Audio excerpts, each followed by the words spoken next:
connected. Hey everyone, Alyssa here from Sena, and let's do some tricks and tips.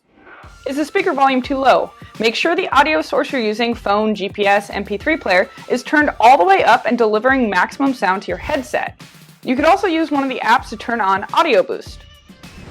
Make sure when you do the install, wires are not bunched up and creating a lump against your head or also wearing on the wires.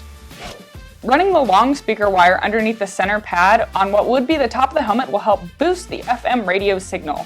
In helmets with deep vents, you can secure the 10R battery inside using a simple strip of tape, completely hidden and even sleeker. If you're reinstalling the cheek pads and having trouble, you can also notch the plastic cheek pad to help guide the wire between the shell and the pad.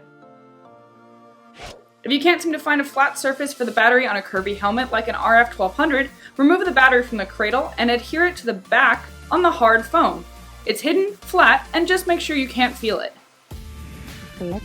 Are your intercom or voice commands going off too easily? On the 30K, check your Vox sensitivity level. 20S and 20S Evo users, check motion sensitivity, and if anything is tapping the outside of the headset.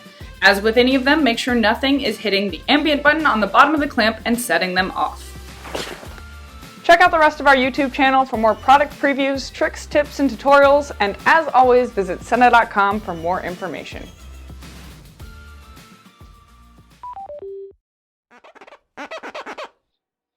You're still here, meaning you should probably hit that subscribe button over there so you stay updated as new things come out throughout the year. There's also an entire playlist of tech talks there to help you out at any given moment.